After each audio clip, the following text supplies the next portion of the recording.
B-Bad and Brandon. Welcome. We're back. Welcome to the Platform Podcast, Mr. Daniel. Oh, sorry, I should say Dr. Daniel Kirkbride. Dr. Daniel. Woo! No, mate, it's our pleasure. Obviously, I've been following you for a few months now on the socials and what you've been doing across, like, I guess, obviously, as you said before, off the potty before we started. You know, you're predominantly online, but even all your workshops have been really taken off and attracting a lot of attention. So it was a no-brainer for us to reach out and get you on the show for sure. Yeah, thanks, man. I appreciate it. That's still funny when I hear people say doctor. I still just think of myself as a coach. Yeah. Do you ever call yourself Dr. Dan? As a piss take, maybe, when I've had a few drinks with some mates, but That's really. I still find it funny you can use that title as an osteopath. I'm like, there's we have an ongoing joke. Even at Nexus, they've got the goals board. Yeah. And you write up and like what you want to hit. Mine's the fake doc. And then, That's so savage. Yeah, I mean, I wrote it. Like, I think it's like I think obviously there's real doctors and medical doctors, and then there's like osteopaths and chiros. So yeah, I mean, I'll take it for marketing purposes, but I'll have a laugh with it. That's good though that you can like obviously take the piss out of yourself. I think that's a great quality to have, especially in our industry.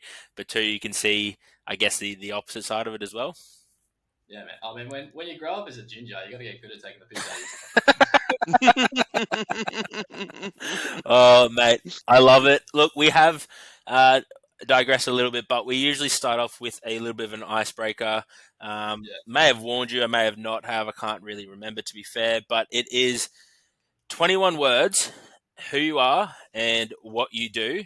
You're more than welcome to start it off with the fake doctor. That would be a great one. We do count the words. It's very official. 21 words. Yeah. And go. I am a problem solver who works with coaches and athletes to optimize health and performance. Ooh, that was 16. You got five words. Ooh, that was good. Ooh. Oops. You got 4 left. 4 or 5? Oh, you got 2 left now. We count every word, mate. I'm pretty sure we did that to Will Crozier, and he actually went more red than I've seen him pull a fucking max deadlift. So we'll say through movement and medicine. Oh, lovely. And...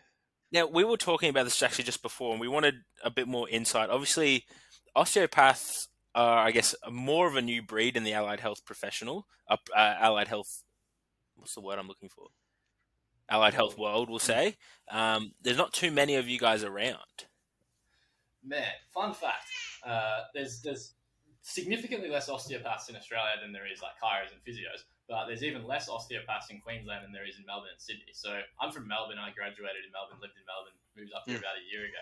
Right. And when I graduated and first looked at working, I think there was like 3,000 osteos in Australia at that time, which was 2018, compared to about 20,000 physios. So like, wow, yeah, definitely dwarfs osteopathy in general. But then within that 3,000, there was around 1,800 that were in Sydney and Melbourne, and then the rest was around Australia. So yeah, it was something like 1,000 in Melbourne, 800 in Sydney, and then like 200 in Queensland, 30 in Adelaide, 50 in Perth. So yeah, it was very heavily Sydney and Melbourne dominant, just because up until maybe a few years ago, there wasn't actually osteopathy offered in unis up here until the last few years. So it'll definitely be more well known now that obviously there's going to be more homegrown. But yeah, as a whole, like the profession's still, I wouldn't say young because it's been around since like late 1880, but in terms of popularity, it's like physio and is still definitely the dominant allied health that people think of when they've got pain or issues or chiro even. And what drew, and it actually probably a better place to start is, how would you describe an osteopath to anyone? Yeah, I should be good at this because I've had to do it so long. But I feel like it's I'd say like we're an allied health pro and we combine principles of human movement, but also principles of more like holistic medicine to try and discover the root cause of disease and or pain, and then we're striving to optimize people's health. So like there's a lot of similarities between the professions. I think, like, as I always say, is It's more who you see rather than the profession title. Like, lots of osteos practice like chiros and chiros practice like osteos. And you've probably noticed the best professionals are pretty much just a blend of everything, and they're taking the best of all worlds.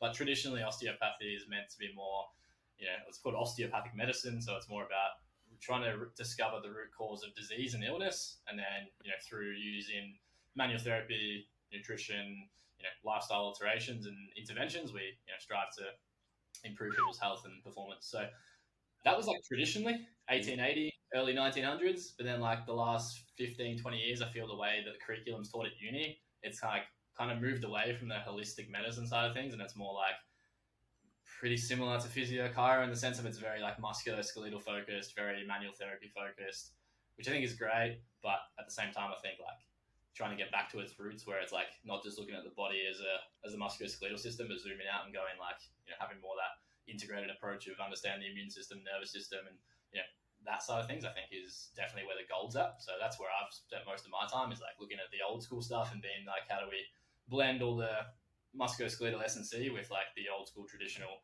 medicine. Yeah, right. That sounds really incredible. To be fair, to be honest, sorry. And I do like that approach of obviously taking, we see people and that they are a person. They have an immune system. They have a central nervous system. So just looking at one system and saying that's the root of the problem seems a bit counterintuitive. Yeah, and to be honest, in 99% of cases, it's like a musculoskeletal presentation is not a musculoskeletal problem. Like I'd say, obviously it's a very simplistic answer in a short period of time, but I'd say, anything that's acute, it's like if you blow a disc deadlifting, it's like it's probably mechanical. It's like there's probably a tissue tolerance issue. It's a little bit more black and white and easy to fix. But for, say majority of the population that tend to see osteopaths, and this is where I think osteos and physios differ, is like most people who see a physio, it's like I hurt myself on the weekend, I've had some sort of acute injury, rolled my ankle, dislocated my shoulder, done a disc deadlifting. So it's like it's very acute, and the diagnostic process is a little bit simpler. Versus people that tend to see osteos are usually more in that like acute on chronic phase, where it's like I've had this back pain for 3 to 4 weeks, usually goes away, and I do this, and this, but this time it's not going away. What's the problem? Or I've noticed that I've been having, my gut's been a bit off, and my energy's really poor, and now I've got this pain out of nowhere, and like it's more of that. Okay, well, it's been around for 6 weeks, 6 months. We can't just treat it as a disc bulge anymore, because as soon as something is beyond that acute phase, it's like now we've got involvement of the immune system, nervous system. It could be root cause from the gut or something else. Stress, emotions is a big one, which is a bit of, it sounds a bit woo-woo, but it's like emotions is top of the pyramid. Emotions drive the nervous system and drive your immune system, which then is going to create symptoms in the musculoskeletal system. So if we just look at symptoms down the bottom of the musculoskeletal system, we're not addressing emotions, immune system, nervous system, and gut, then really we're just, we might fix that symptom and then, it appears somewhere else in a different system or a different area of the body. That's a really cool explanation, man. That I don't think I've ever heard anyone talk about, I guess, the impact from the emotional system onto the immune system, onto central nervous system. I think you said to the immune system. If we can come to you, Dr. Daniel, awesome. for an initial consult, that's one hell of an initial consult to cover off and go through all of that. Yeah. Well, I think it's. Depends who you like. It depends on the thing, and that's why honestly I didn't like the traditional osteo model. Because I found like I don't think it's the osteo model. I think it's just the perception of the model, because it's like people put you in this like box of manual therapists, which manual therapy is the same as being a coach. Yeah, it's like we have tools and we use the right tool at the right time for the right person in the right dosage.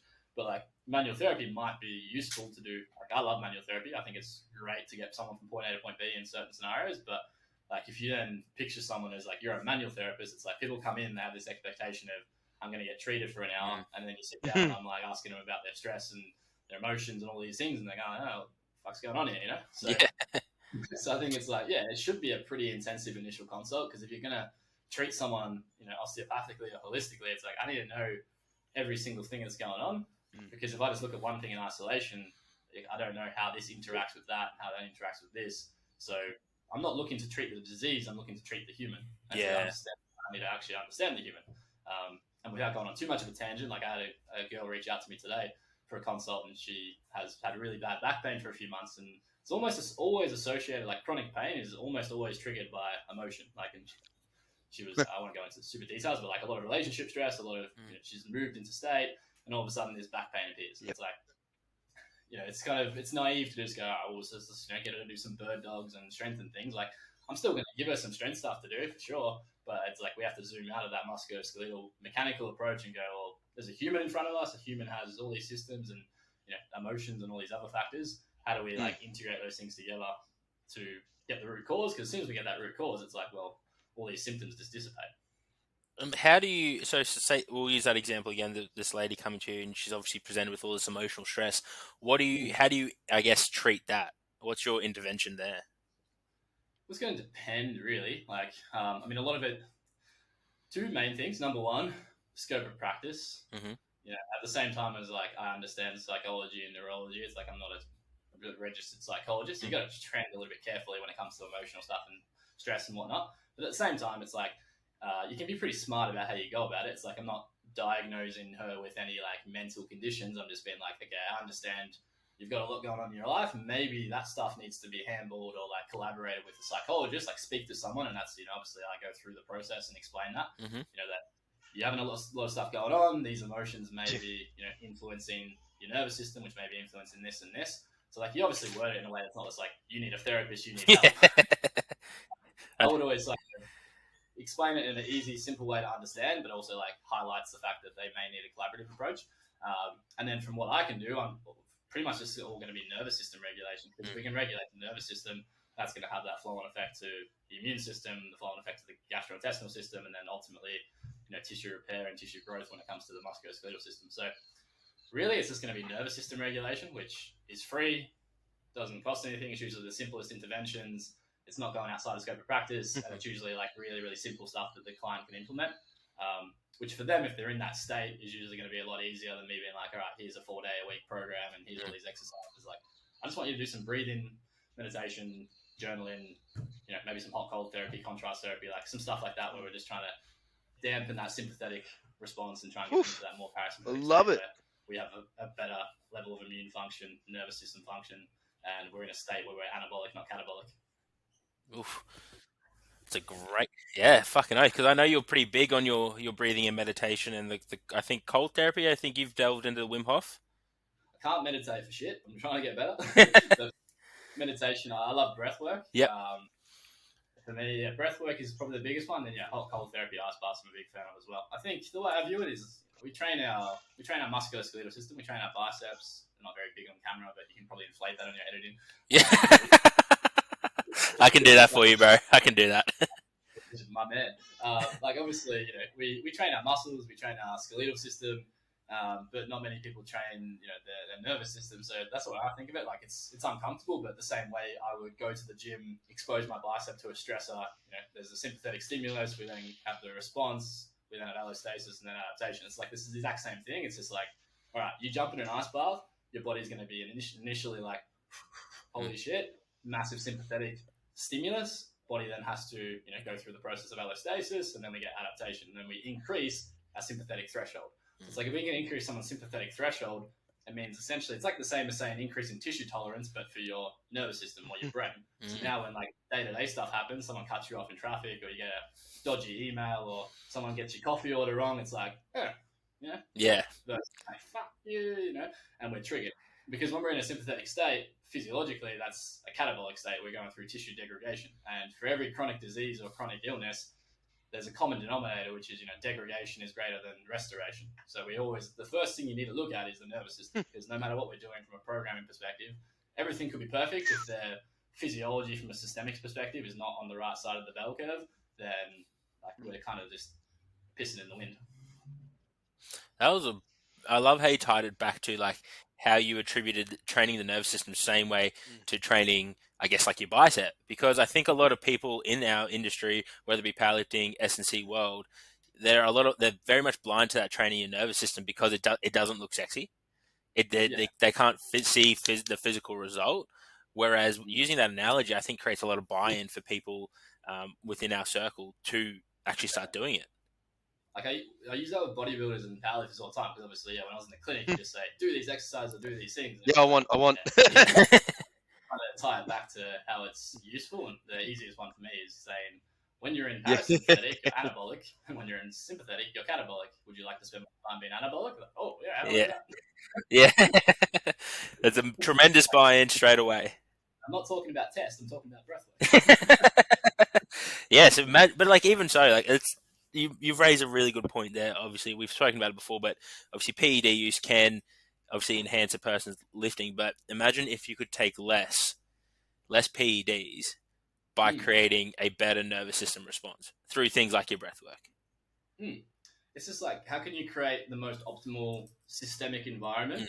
And if you can do that, like, you know, the results are going to go through the roof when it comes to fat loss, body composition, strength, hypertrophy. Like, the body can adapt more effectively when it's not under so much stress internally, which again, it's like hard to see because you can't see it. Like, I can't, you know, you can see biceps, you can see a deadlift adding 10 kilos to the bar. Like, you can see these things and it's tangible versus talking about some of the, like, the nervous system, immune system, and systemic inflammation. It's like we don't have X-ray vision where I can see it. Obviously, like from my perspective as a practitioner, I can pick it from a mile away and ask the right questions. But for you as a lifter or you know, someone who's not in the industry, it's like they don't know, they don't care. It's not until you actually go through that process. Go, holy shit! When I was like here and I thought I was strong, I was me at a 5 out of 10. Like, unless you've been to a 10, you don't know what a 10 feels like. The same as RP. It's like people think they train hard. It's like you don't know what an RP 10 is until you shit yourself or vomit in a bucket. It's like, oh, that's 10. Yeah. So like the hedonic set point for a lot of people with like chronic pain and chronic disease, is like they're so used to feeling shit that kind of becomes they'll say they're normal, so and then they'll back it up with I got 5 hours. I get 5 hours all the time. That's normal. Have you ever had a client like, where you ask them, you're actually tired, but you don't know it. What's their response usually? Shit. Oh, okay. People are at least honest with you. Yeah. Yeah. And then you go a little bit deeper. It's like, oh, do you wake up? Oh, yeah, I wake up once or twice. You have to go to the toilet. All these things. Like you ask all these secondary and tertiary questions, and then all of a sudden it's like the hedonic set point is good, and then you go through and you're like, that's fucked. And then it's like that's a prime example. It's like until that person obviously then understands what a 10 is, it's like they've been at a 5, but they think their 5 is normal. So yeah, right. It's hard to get that buy-in initially because it's like if they don't think they have a problem because they think it's normal, then me just coming along being like, you should do this. They're like, why should I do it? This is normal. This is fine. So I think the biggest challenge is like trying to communicate it in a way of like making people realize they're not optimal without sounding like a dick. Yeah, because essentially it sounds like you're trying to lead them to their own to the answer. Yeah, you're trying to make them realize, go, hey, maybe my sleep isn't the best. So that way you can come in with, I guess, intervention. Then they come back to you and go, oh man, I found this best idea on the internet. With A, and once we nail A, we can go with B as well. Yeah. You're almost like trying to implement it and like make it sound like it was their idea as well. Versus... Bro. It's like when your missus tells you to do something and then you don't listen, and then a few days later, like, I had this idea, we should do this. Okay, you related that well because that is where like the space I live in with my partner, and she's not going to listen to this, so I'm sure she'll never hear me admit it, and unless one of you guys messages her, please don't. But it happens all the time. She'll say something, and I'll be like, yeah, whatever, and then 2 days later, like, oh, I did this, and she'll be like, I said that. And I was like, no, you didn't. It's my idea. Like it plants subconsciously, but it takes there's this delayed process before it becomes present. Yeah, 100%. I love that. But man, obviously you're still a young fella. What drew you to Osteopath? Man, I wish I had like a really inspiring story, but I mean, look, there's like the inspiring version story, which is like, all right, I tore my PCL when I was like 17, had 7 dislocations, and like went through a lot of physio. Kind of at that time I was playing footy at a decent level, and my coach was in the army, it was an ex-army, so it's like I kind of had this like exposure to an S&C coach, the army mentality, and then like being at a physio a lot of times, and that kind of sparked my interest in training and health and rehab and whatnot. So it kind of started there subconsciously, but when I finished high school, I actually wanted to be an accountant or an engineer, and then realized I couldn't sit still long enough because I was so then I wanted to be a physio, and then realized I wasn't smart enough to be a physio because it was like a 98 ATAR score. So then I spoke to my careers advisor, and she told me osteo or chiro or similar, and I said, I don't like chiro. Yeah. Don't actually have anything against chiros now, but when I was 18, I was like, chiro is a shit. And then I said, "What's an osteo?" She's like, "Oh, they're pretty similar, and go research it." And then I got lazy. I was playing Call of Duty and FIFA, and then just didn't actually ever look into it. So I got into osteo with the idea I was going to do osteo for a year and then change into physio. Got to first year, discovered alcohol and girls, didn't get great grades, realized I didn't have good grades to get into physio. So then I was like, I'm kind of stuck here now. Let's just suss it out. So I actually didn't see a physio or research what an osteo was until I was at the end of my third year and I had to start placement. I was like, I should probably look into what this thing is. Throughout uni, I was just working as a personal trainer. Good life. Yeah, so I was like in the industry. I was doing rehab and strength, and I was always interested in that. But I didn't really care too much until I got to third year, and then realized this actually sounds pretty cool. And then that was when I started to really do a lot of external CPD. I signed up to a few mentorships, did a bit of stuff with Muscle Nerds and FMA, and kind of in fourth year uni, that was when I decided like, okay, I really want to blend osteo with PT with the idea of starting my clinic when I finish uni. So, at any point during those 3 years when you had no idea what an osteo was, did any of the links or the dots connect in your brain as you're going through uni, going, oh, maybe this is what an osteo is? I was very please get degrees, and I was playing soccer at a decent level then. I was start the study thing. Okay, I'm going to be a professional soccer player. Nothing matters. Drinking, partying. All the fun stuff. And then I kind of realized that I wasn't going to be a professional soccer player, and then that a lot of things came crashing down in second and third year, and I was like, I should probably pay attention. The study thing, I should probably do it. That's some good life advice right there. When you have the break at the end of the year before you start, it's like you finish in November, don't start till February. I remember one of my teachers said to us, he's like, hey, it's no longer the end of semester. Didn't know it yet. It's called unemployment. I was like, and that hit home. I was like, oh shit. Yeah, I was like, oh wow, I should probably start to organize my life. But I feel like I was always indirectly interested. I just didn't really It sounds stupid and I hate myself right now for not right now, but I look at me in first and second year, and I was the type of guy that was like, why do I have to learn anatomy? This is so stupid. And then I literally teach anatomy and biomechanics, and I'm a massive nerd with it. So it's ironic how you develop through your time frame. I love your honesty in it though. You're like, oh no, I was a terrible student. I just loved the alcohol. What about curious internationally? Because like you said, Australia. I was told I was going to be unemployed, and now I am probably one of the unknown, the best in the industry with it. It's a fucking big turnaround, mate. Osteos have a bit more traction or out there. Right. I think my mum was worried a bit at the one stage. But, it's all right. I was like, yep.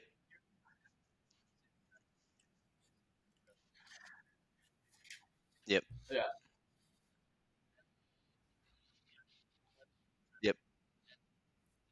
I haven't been overseas to many countries that I've heard is better. So, I'm speaking from what I've heard rather than experience. But US, as with everything, US is just always miles ahead. So, osteopaths over there are pretty well sought after. Even chiropractors over there, both osteos and chiropractors over there, you function. A lot of them do functional medicine and integrate it. It's they're very holistic medicine based.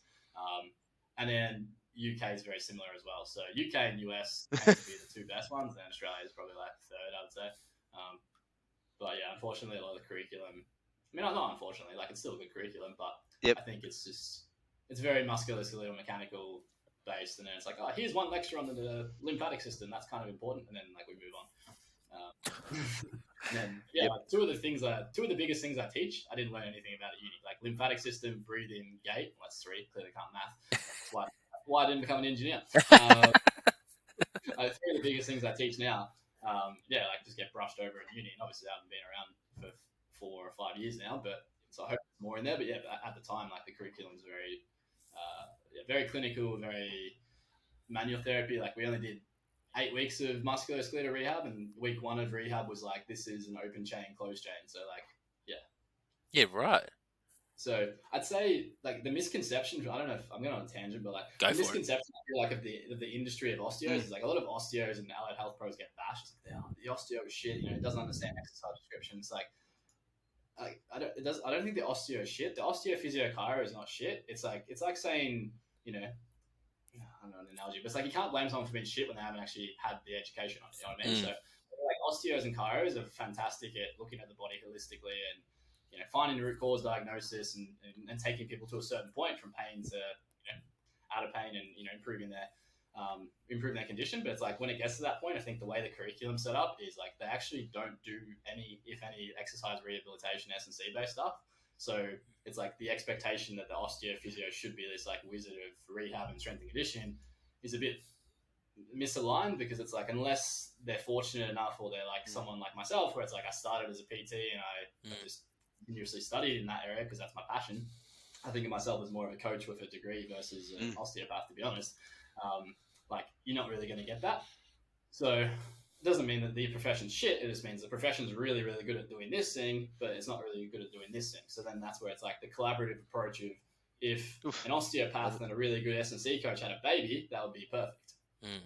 Now you'd have someone who can diagnose, get to the root cause, kind of give you the plan of what needs to happen, and then someone who can execute that plan and understands, movement programming, rehabilitation, all that kind of stuff. I think that's a really good way to explain it, because I know I've been guilty of this before. You just go out and say, oh, that physio shit, because they don't understand your world. But then on the reverse side, I can't say I understand the physio's world. It's like someone saying, if I was like to be in pregnancy, I would be shit. Someone could say he's a shit osteo. It's like I'm not a shit osteo. I'm just not well versed in the pre and postnatal world of osteopathy. I can work with pre and postnatal people as an S&C coach, programming wise, understand it, work with heaps of people in that area. But if you came to like a pregnant people come to my clinic for treatment, I'm like, fuck knows, I don't want to touch it with a 10-foot pole. Yeah. So it's like, I think it's just having that compassion as well and just understanding. It's like, all right, people can be a 10 in one area and a 2 in another area. It doesn't define them as a person or their profession. But like within the profession, you've got so many different sub branches and umbrellas. It's the same as coaching. Like you can be a great powerlifting coach and a terrible rehab coach, or a great powerlifting coach and a terrible bodybuilding coach. Yeah, bodybuilding physique coach. I mean, those. Yeah, tangents are good, bro. Yeah, and this because like, you teach a bit of courses and stuff yourself. Is that right? Powerlifting, like field-based sport versus strength sports. So doesn't mean you're a bad coach. Just means that's not your area of expertise. So yep. Bit of a tangent. Not sure where we were going, but yeah. No, I think it answered the question. I like the tangents.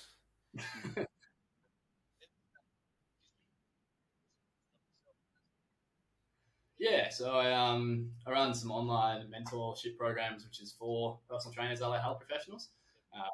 So yeah, that's pretty cool. Like it's pretty intensive. I just made some changes to it recently, but yeah, it's basically I've got a short program, which is like an 8-week program, which basically just goes through anatomy, physiology, biomechanics, and we kind of briefly touch on some human movement stuff with breathing gait, and then there's a 9-month program on the back end of that. Here's your brain.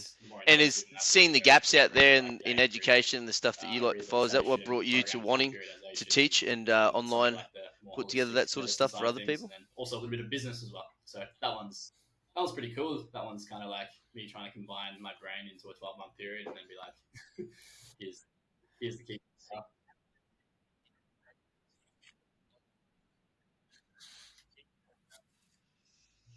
Yep.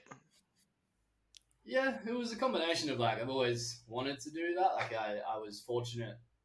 Like when I was in third year uni, I first started studying with a company called FMA Strength Institute, and I remember like being a student and just listening to the teacher and being like, "Fuck, this guy's so smart and knows so much. Like I just would love to be like this guy one day." And, so it was always kind of in the back of my head if it was something I wanted to do. And then my 5th year of uni, I was kind of fortunate enough to have a few people ask me to do presentations, workshops. I did a few workshops at uni, and then for the gym I was working at, free stuff, bit of fun, and it just kind of grew organically from there. Went from some free stuff to some cheap workshops, and then I really enjoy the shift from first year, second year student who's not quite sure what the course is just yet, but is there to now you're actually a course provider. Be in that position, but yeah, it was pretty. And teacher yourself. It wasn't super planned. How do you think you would have gone teaching your previous self, your current self teaching your previous self?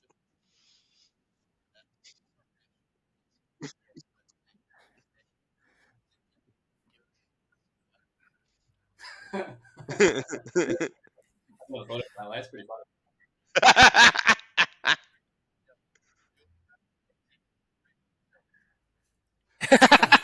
For those not watching on our YouTube channel, this smile on his face says it all. Oh, mate, the forehead veins out.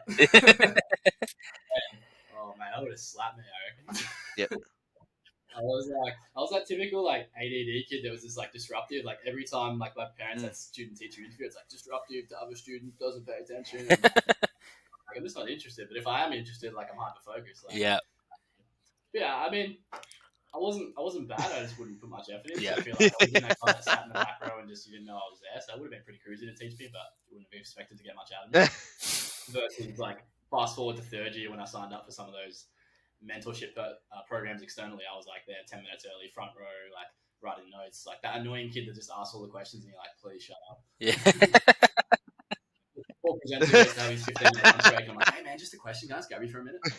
Now I'm on the other side when I present, and I'm like, I obviously love asking questions. I'm always there for the people, but it's like you present for like 4 or 5 hours, you get that 15-minute break, and you're like, I just want to like V-line it to the front door, and there's always that one student that's like, question. You're like, this isn't going to take 2 minutes. So Yeah. my lunch. Yeah. You're like, come full circle. We're back here. I'm like, that's payback, karma. Yeah, legitimately. And of course, you do a bit of lifting yourself. I think you recently just did that deadlift for dogs on the coast after a weekend of presenting. Was that right? Yeah, something like that. I can't remember exactly, but it was good fun. Like it was never going to be anything too meaningful for me. The training's been definitely like a maintenance mode backbone over the last probably 4 months with all the traveling and workshops and whatnot. So I had a bit of fun. Shit. Hit a 210 deadlift, I think, which was like 10 kilos under what I did in the comp at the start of the year. So I did a little bit of comp in March with one of my good mates, Mateo. Yep. And did pull 220. That was good. I was feeling prime. And then wrote the fake doc on the board, deadlift goal 250 by the end of the year, and I'm going backwards 10 kilos. So. Hey, there's still 3 months, baby. Yeah, that's good though. It's been a good. I mean, it's obviously not fun to get weak up, but at the same time, I think it's highlighted to me, the balancing act of kind of wearing multiple hats and being okay with that. Like the old me would have been like, this is shit, and like beat myself up. Now I'm just like, look, man, to be 10 kilos off where you were from a lifting perspective, from a physique perspective, pretty much have maintained like mass and body fat percentage and all those kind of things, whilst doing, I think so far, 27 trips, running like 11 workshops, 3 mentorships. I'm like, okay, man, like we zoom out a bit and go like, if there's 4 different things we're balancing, like I feel like we've balanced it pretty well. And I think it's like been good for me to set expectations of like, it's okay to go slower and it's okay to do multiple things, which has been good for when I have clients who are the same now and they're like those real high level achiever people who just have those unrelenting standards. So yeah, man, like it was good fun, but yeah, I'm definitely keen to pull together a few months of consistency and hit the platform again, but probably won't be until podcast exclusive next year at best with the travel schedule. You got more travel planned, sorry? I've got 2 weeks in Gold Coast and I'm so stoked about it. I had a call with a friend today and he's like, what are your plans? And I said, absolutely nothing, and I'm stoked. And then I've got another workshop tour coming up, which actually hasn't been announced yet, so you guys are going to hear it first. Oof. Dr. Stuart Gillespie, if you've heard of him. If you haven't, have you guys heard of Stop Chasing Pain? Oh, yes. Yeah, so this guy fixed Stop Chasing Pain. Yeah, so right. Stop Chasing Pain Smart, this guy's like the GOAT. So he's going to teach a lot of like the functional medicine, talk about the immune system, nervous system, and how those things influence musculoskeletal presentations. And then I'm going to be presenting on like breathing, gait, biomechanics, and how that side of things. So it should be like pretty much everything we've talked about the last 40 minutes, like combine those two things. So you go around the country with that? Like, he's been around for 30 years teaching functional med, so I'm just going to let him do what he's good at. I'm going to do what I'm good at. It's going to be a wicked 2-day workshop for allied health pros and PTs, and that's going to be second last weekend of October, so 22nd, 23rd, every weekend through till November. Here we go again. 20th, so every state, 2-day workshop. Yeah, so it was funny. I ran my workshop around the country, and at the end of it, I was like, all right, no more travel this year. I'm feeling a bit cooked. And then 2 days later, Stu slides in my DMs. He's like, hey, man, love what you're doing. I reckon we should team up and do a workshop. And I was like, I can't say no. Yeah, that's an awesome opportunity, bro. Yeah, very humbling, man. I actually I went to his workshop end of 2019. I was a student. I went to a workshop with him and Perry. Had no idea who Stuart was. And if he listens to this, he'll laugh. I didn't really care who he was. I went to listen to Stop Chasing Pain. Yeah. And this was there, and I was like, whatever. Like, I get to see Stop Chasing Pain. And then Stuart's presentation absolutely blew over Stop Chasing Pains, and I was like, this guy is the smartest man I've heard. Like, I just need your brain. So yeah, it was cool to kind of, I guess, be his student a few years ago, and then I hadn't spoken to him for a few years, and then he just followed me on Instagram a few months ago and slid in the DMs and said he liked what I was doing and thought that what we were doing was would go quite well together, which I agree with. And yeah, I think teaching people how to have that more like mechanical approach with the health approach is definitely what the industry needs more of. So super excited to run that. 100%. I couldn't agree more. And that sounds incredible what you're about to do. And I do feel sorry for your, you just said after that last tour you were exhausted, so I can't imagine what you're going to be after another 6 weeks of travel. To be honest, I reckon it'll be better this time because now I've done it. I think yep. I'm pretty regimented with like training, nutrition, even when I'm away and whatnot. But I think like the first time you do everything, you realize like it's like when you move for the first time, you think you got it covered, and then you realize like, oh fuck, there's this and there's this. So it was very much like that. So I think this time around I'll be a lot more organized and on top of it. Hopefully, anyway, so I can still make some gains. Fingers crossed. Look to do. And then after that, I'm heading to Bahamas and Atlantic City for Alicia Gowan. Yeah, chase the 3 lift total will be the plan.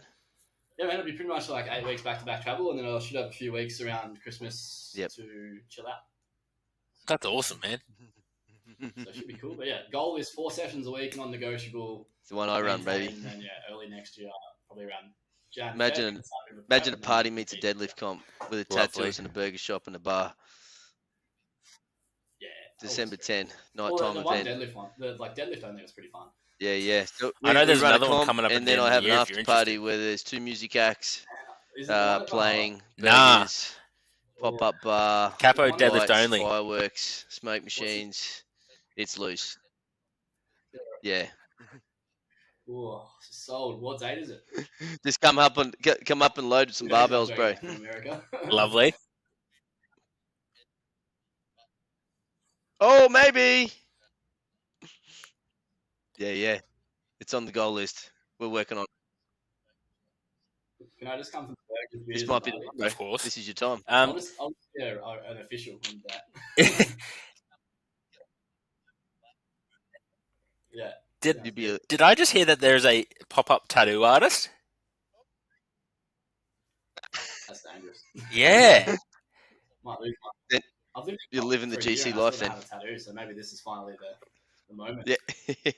Instagram influencer. I'm surprised you've lasted that long, especially on the Goldie. I got all mine done on the Goldie, so. Legit, man. I feel like, I need a set of veneers, a couple of tattoos, and Milano 10. And then you're proper Gold Coast born and bred. Online coach. It fits. It works.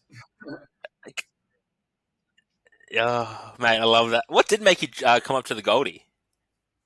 It's a lifestyle, man. I actually I came up in, like, what year are we in? 2022.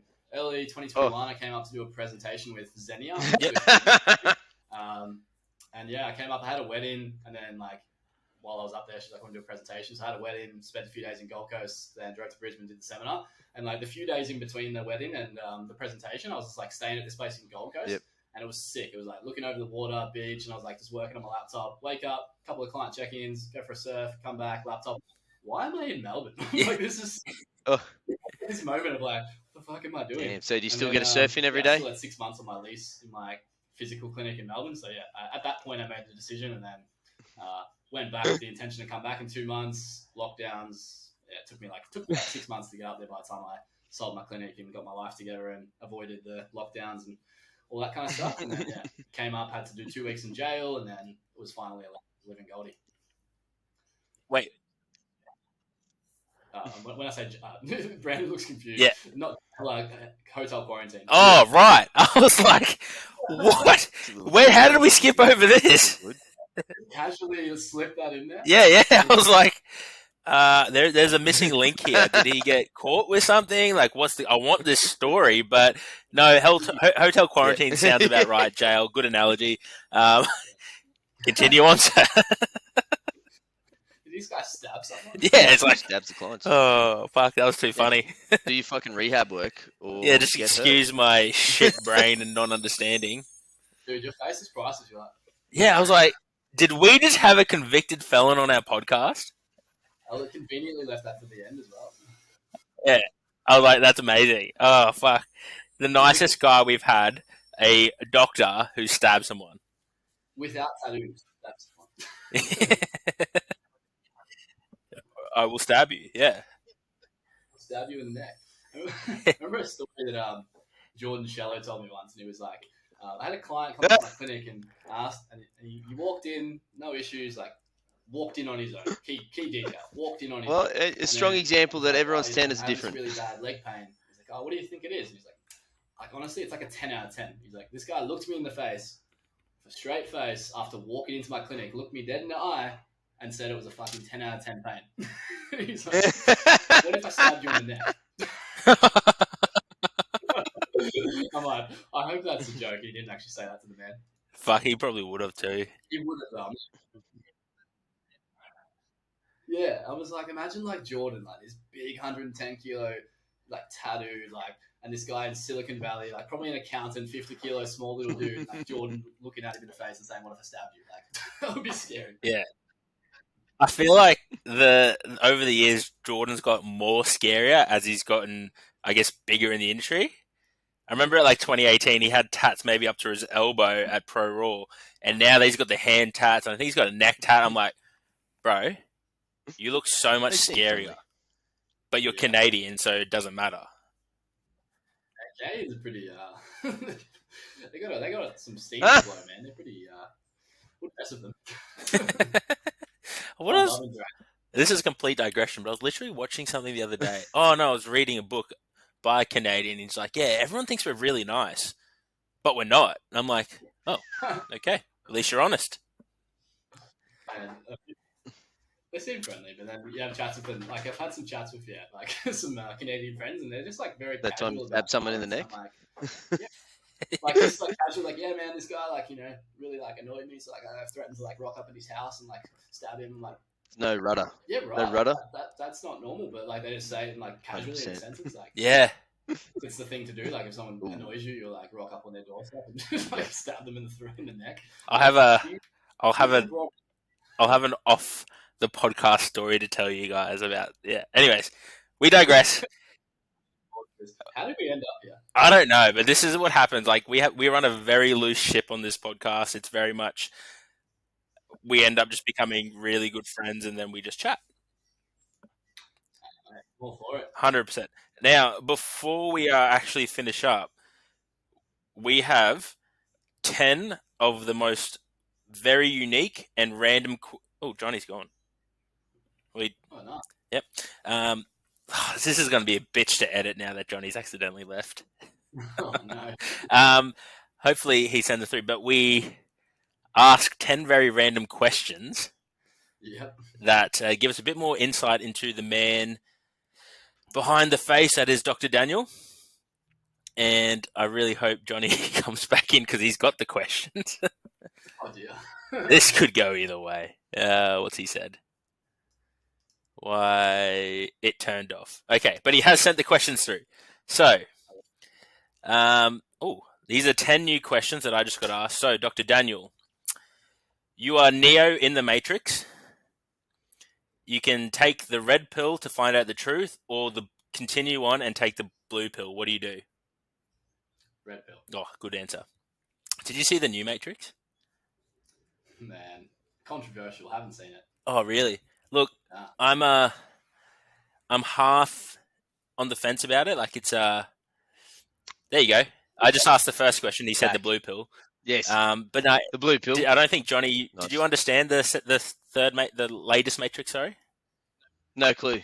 There you go. It was very good. I've no fucking clue. I've got to watch it 7 more times. You do need to. Number 2.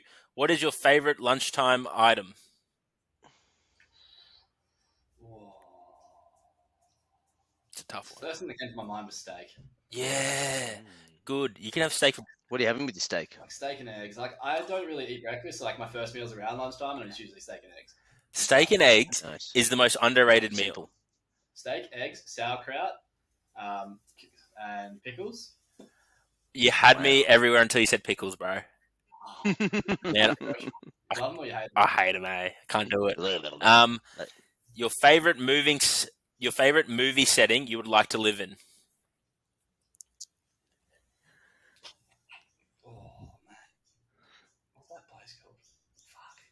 It's in actually probably the house in Wolf of Wall Street. It's pretty cool. Oh, that's a great answer. Yeah. Nice house. Margot Robbie come to the house. Oh yeah, done, sold. Yeah, it's your dream, it's your house. Yeah. She lives there. She does. Best advice you have ever been given? Mate, probably the unemployment after. Fair. Number 5. What question would you ask your pet? Honestly, most of the time it's just like, what are you actually doing? Like, right now, he's sitting on my jacket, and I don't know if you guys can see, but he's just digging for gold. hey. I don't know what goes through his head. Would you rather a cake or a pie? What type of cake?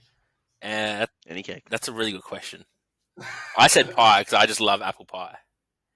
Oh, I mean, I thought of like a meat pie. There's so many variabilities. Let's just say pie. Yeah, good answer. Good answer. What board or card game are you the best at? Cards Against Humanity, because I don't have a filter. We should have played that on this episode. Fuck. Yeah. Oh. Next time you're in Brizzy, we'll play that. What song can you sing all the way through? Game of Thrones intro. Ooh, have you watched the new series? Yes. Have you watched the new series? Nah, it's on the list. I'm rewatching Game of Thrones before I watch it. Okay, good call. Yeah. Number 9, favorite pizza? Lamb. Lamb pizza. I don't. Yummy. There's a place in Werribee where I'm from in Melbourne, in the Bronx, and there's a place called Big Brothers Pizza. Shout out to them. $9 pizza, lamb lovers with like garlic aioli. Oh, elite. Do you want to go to Melbourne, Johnny? Okay, aioli. Yeah, I need that pizza. Yeah. Downside.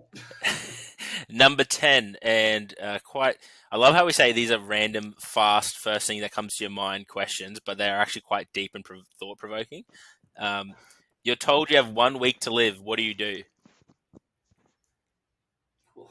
This is a short, fast question. Yeah, I know, right? A week to live, mate. I would probably fly to what's that place called? I went. There's a place in Croatia. I think it's called Miet. I'd probably fly to Miet. Yeah, right. Just for a week. Mad.